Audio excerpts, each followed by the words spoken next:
It was a dreary and raw January day in 1980. Snowbanks lined city streets in Haverhill, Massachusetts.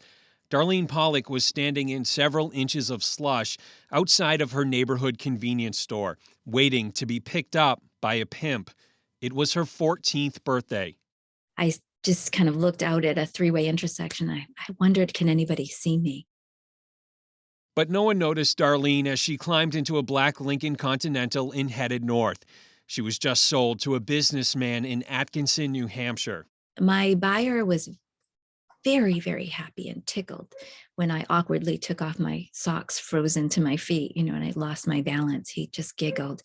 And I'll never forget that moment because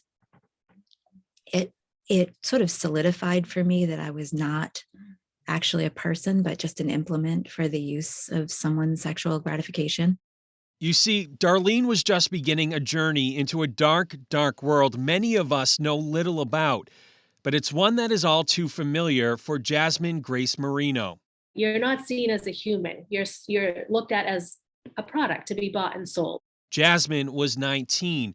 Her trafficker was a man who she thought was her boyfriend. The two dated for months. They were in love, or at least that's what Jasmine thought.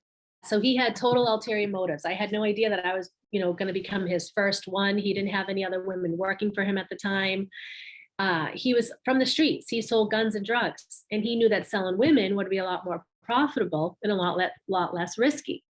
Darlene and Jasmine were trafficked for several years. Darlene was passed between 4 different buyers.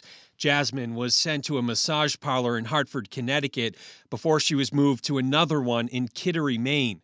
And it was a really weird situation because I was a runaway. I could have left, but it was this strange thing where I didn't. The best they can do is to beat you down and to also make you believe that you chose this life of prostitution.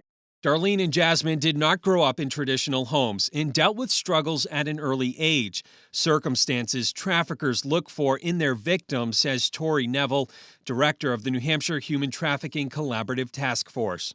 Unfortunately, one of the things that traffickers are really good at is meeting a need.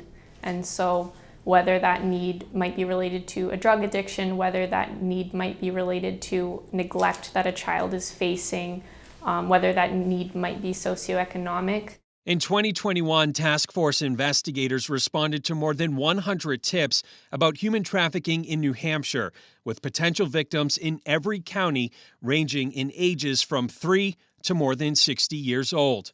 More than 80% of those tips were for sex trafficking. That type of trafficking co-occurs with some other violations like sexual assault or child abuse, and so it's more likely to be reported, and then we're able to identify, there was actually trafficking elements in this case. But actually prosecuting an offender can be difficult, especially when it comes to getting a victim to testify against them. That in and of itself is a traumatic experience, and that requires a lot of support and a lot of compassion on the part of investigators and prosecutors to build those cases. There's also a push from the federal level down. Right now, Attorney General Merrick Garland and the Justice Department are working with states to come up with a new strategy to combat human trafficking. That's going to take a number of different forms. It's going to involve prosecuting the criminals who are engaging in this activity, training individuals to identify this activity. Darlene and Jasmine have now dedicated their lives to fight human trafficking and to make sure no other person goes through what they did. Because it isn't going away and I'm still breathing. So as long as I'm breathing, I'm going to do what I can. Knowing that my mess has turned into my message and that I can help other women feel not alone and walk alongside them really is empowering. Tim Callery, WMUR News 9.